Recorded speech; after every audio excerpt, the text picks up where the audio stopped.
Prime Minister Tirana, Minister Anna Lind, dear colleagues. It is a pleasure and an honor for me to join you in this annual OSCE Ministerial meeting. This year we commemorated three significant anniversaries: the 45th anniversary of the Helsinki Final Act, the 30th anniversary of the Paris Charter, and the 10th anniversary of the Astana Commemorative Declaration. These anniversaries are a testament of the vision and political willingness of our predecessors to create a platform for dialogue, cooperation, and collective security.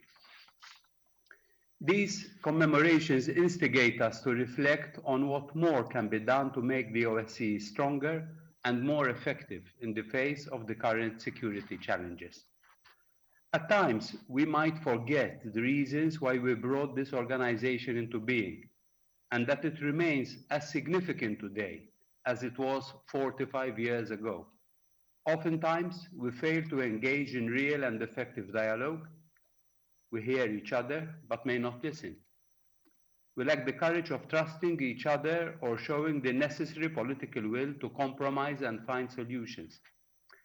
It is as if we have given up on patient diplomacy and have gone back to the trench warfare of a century ago. The OSCE is a consensus-based organization, but consensus and agreement have become rare these days. It is understandable that each country has its own priorities. However, we cannot let our differences diminish the core objectives of this organization, our shared objective, the quest for a more secure region. Otherwise, we risk rendering our organization irrelevant and our countries and our region more insecure. On a positive note, we have finally addressed the impasse regarding the top 4 OSCE positions. Allow me to commend the Albanian chairmanship and the group of friends for their professionalism in successfully handling this process, and to extend on behalf of my country our best wishes to the newly appointed Secretary General, the representative on freedom of the media, the High Commissioner for National Minorities, and the Director of the Office for Democratic Institutions and Human Rights. I hope that this decision will pave the way for further consensus within the OSCE. As we speak about unity, we cannot ignore the value of effective multilateralism. It is detrimental when unilateral actions are sought in violations of the fundamental principles of the OSCE.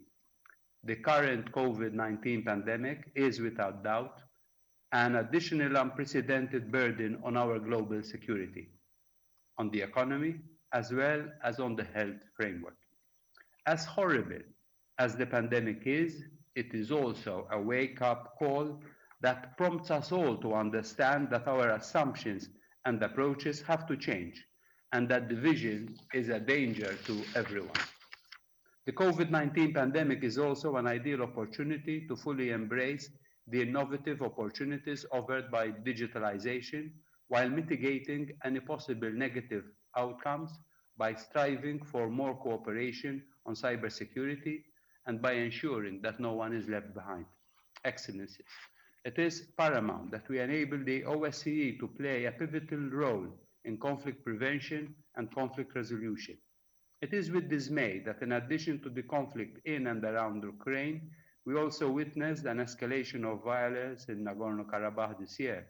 The OSCE has played a valuable role in the mediation efforts, and the strive to achieving a lasting peace may be constructively addressed in OSCE-led negotiations and initiatives under the auspices of the Minsk co-chairs.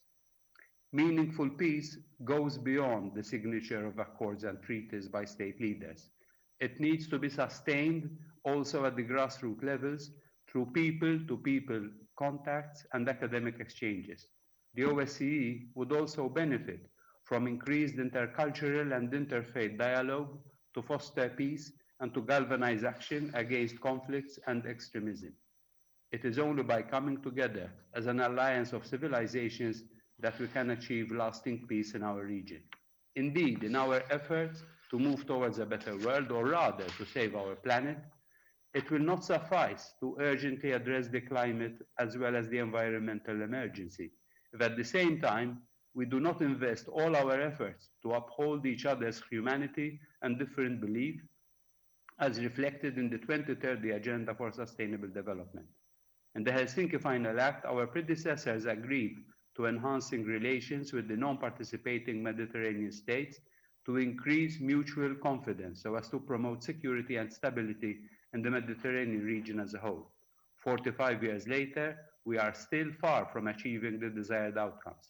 Last year's decision to change the name from Mediterranean Contact Group to Mediterranean Partners for Cooperation Group is a laudable step forward. It is now up to us to ensure that the elevated status of the group is translated into a more tangible cooperation with our Mediterranean neighbors. Excellencies, as I draw to a close, I would like to extend my sincere appreciation to the Albanian chairmanship for its excellent work during its tenure, while assuring Sweden of Malta's support and well wishes for the coming year. The current unprecedented circumstances we gather in are a mere proof of how fast security challenges can evolve and should indeed serve as a motivation for all of us to be stronger in our resolve to deepen our cooperation towards our collective security. Thank you.